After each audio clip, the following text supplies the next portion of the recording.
Hi, and welcome to another edition of First Person, again sponsored by the Crystal Room in Troy off I-75 on West Market Street. Events perfected their logo, and they will, large or small, whatever you're doing, family gatherings, reunions, and particularly wedding receptions. Give them a call at 552-7680. Talk to Jessica Brown at the Crystal Room. You'll like the location, the amenity, the staff, and the convenience of being in the middle of Miami County. Again, give them a call, the Crystal Room. Talk to Jessica Brown, sponsors of First Person. One of the unique opportunities that we have to do these kind of interviews is to talk with the man that replaced the man. And we're at Russia High School this afternoon with Spencer Cordonnier, who's in his first year as head coach of the Raiders boys program, longtime assistant here with Paul Bremigen. And I know this has been a great opportunity for you and a sweet ride so far, because you're off to a great start, 12 wins, as we said here in late January. But thanks for taking the time to talk Raider basketball with us, and let's talk about the man that replaced the man. 30 years that Paul was here, and a tremendous record. Yeah. I mean, I've known Paul since I was probably 6, 7, 8 years old. And was ball boy when I was 10, 12 years old. Dad coached freshman basketball with him, and going along for the ride with Dad and Paul, and getting to know Paul very, very well. And I was on the bench on our first trip as a school down to UD Arena in the '86 district finals, and was just at that point in time, being around that atmosphere and seeing growing up with those guys and being around, basketball back then with him, and my dad and Dave Borchers, our JV coach, was on that team, and getting that, having that experience, and then getting into high school and playing for Paul 3 years, and knowing what was expected. I mean,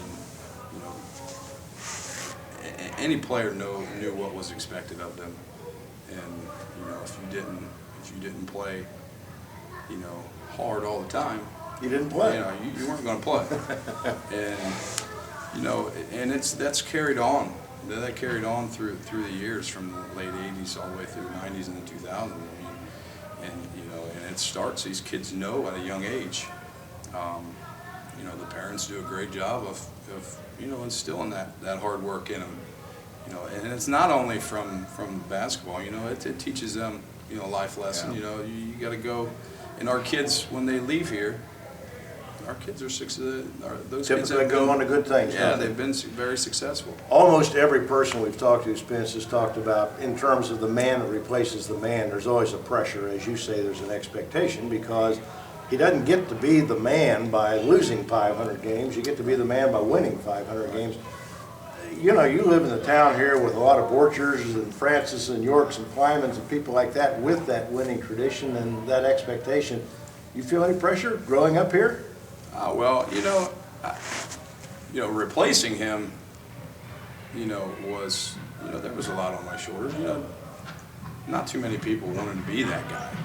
And, I had originally turned the job down because I had to think about it. I mean, I've got 3 young kids at the house, and my wife is the athletic director, so that meant a lot more time being in here. And we discussed it, and it wasn't really about replacing Paul, because Paul was not replaceable. Irreplaceable, sure. Yeah. So, I mean, what he did here, built this program from basically ground up at that time when he took over.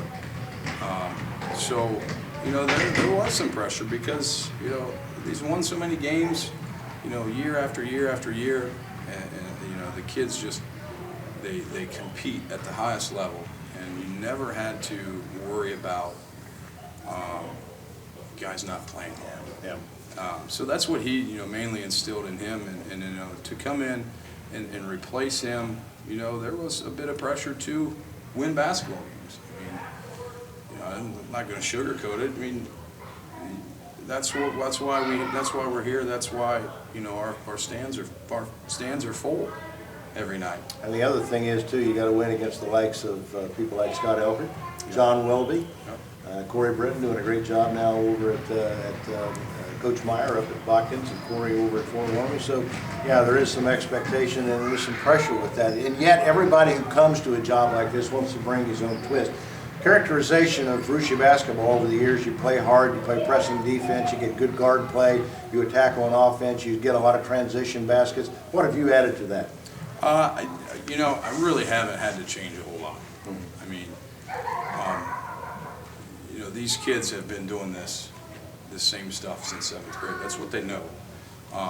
Originally, I wanted to change our offense up. I put some different twist on some things. In some of our sets, a lot of our sets are different than what we've ran in the past, but for the most part, I haven't really changed much. This is what these kids know, and and in the past, I've tried to get Paul to do this and do that. He's like, this stuff works.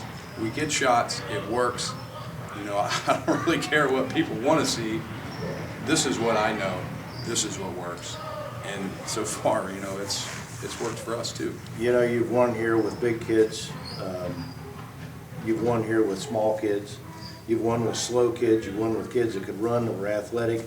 But you always seem to have a guard or a couple of guards or guys that can dictate pace and tempo, and as I say, create some turnovers in your press, get some transition buckets. I know Paul told me one time, I think the goal was to get at least 10 points like that a game that, were just layups.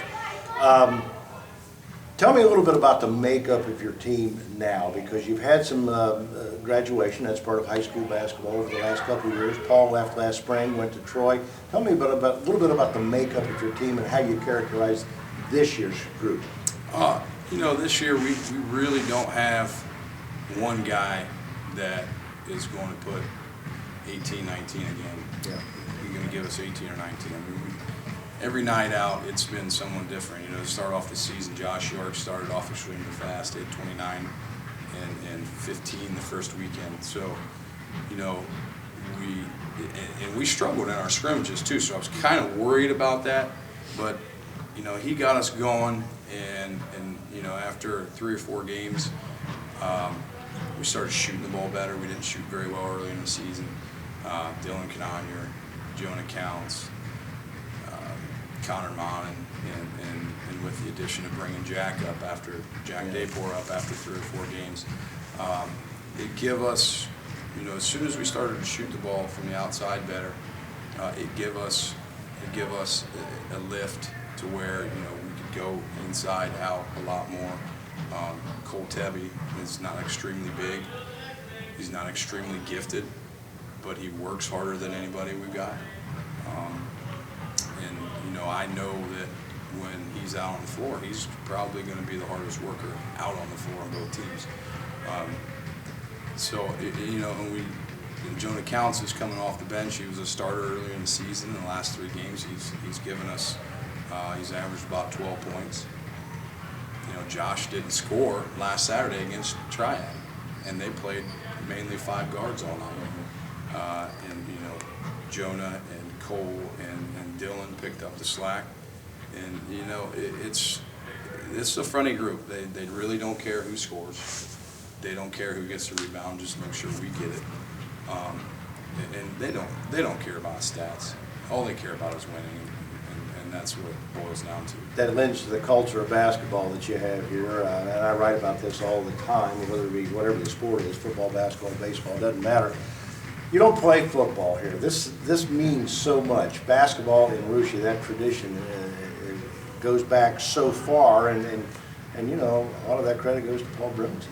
He was here, he had all that success, and yet I see come in here, and you can hear in the background, you got kids in here, 5th, 6th graders bouncing basketball in the gym here in the middle of the night in Russia, Ohio. Right, and a lot of parents, a lot of the credit goes to the parents too.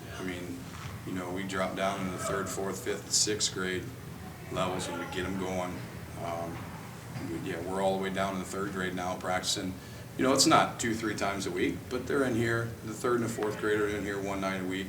The 5th and 6th grader are in here a couple nights a week, and it's all driven by the parents.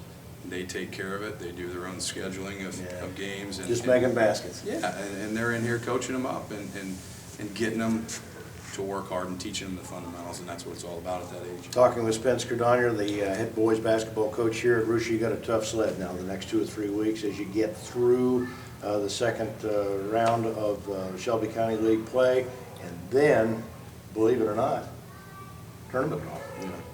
Yeah, we do have a tough road to hoe yet. I mean, we've got Fort Laramie coming up Friday. I know some teams that say they're looking forward to playing you. Well, Fort Laramie's playing extremely well right now. I know, of course, for sales is very, very good. And, you know, we got Jackson coming here in a couple weeks.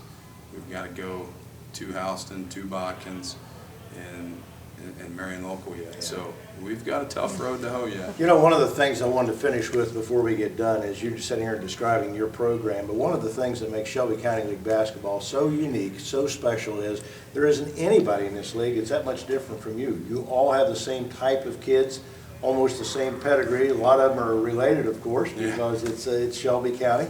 And, you know, there are no secrets in this league. Scott Elker knows how you're going to play. You know how Coach Meyer's going to play, how Corey Britton's going to play. John Willoughby's been there almost 30 years, as long as Paul was. So there's no secrets, and it makes it all the more competitive and I think special because people love it here. Yeah, and it seems like whenever you go out and scout them, it's like, I've seen this for 2 or 3 years. Yeah, why are you Why here? am I here? Yeah. I know what's going to happen, but, you know, it makes it fun. I mean, and that's why we play. And, you know, these are all blue-collar kids, and they all know each other, and, you know, they all compete. You know, last night Anna competed like crazy and smacked us in the mouth, to be quite honest. So, I mean, if you don't come to play every night in this league, you're going to get beat by anyone from the top to the bottom. Literally, they are blue-collar kids here. Hey, great to talk to you. The Thanks man for that having me. replaced the man. Best of luck to you. Best of luck to you. Thanks for Always fun to come to Russia and watch you play basketball. This is Spencer Cordonnier, and that wraps up this week's edition of First Person, again brought to you by the Crystal Room in Troy at 552-7680. Call Jessica Brown. And particularly if you've got a wedding this spring or the summer or this year, they're looking for people who want it done right. That's their motto, events perfected, and they would like to have the opportunity to earn your trust and your business. Give them a call in Troy, conveniently in the middle of Miami County, the Crystal Room. Till next time, our thanks again to you out there for your support of high school sports on PressProsMagazine.com. And for Coach and the sponsors, again, we'll talk to you next time on another edition of First Person.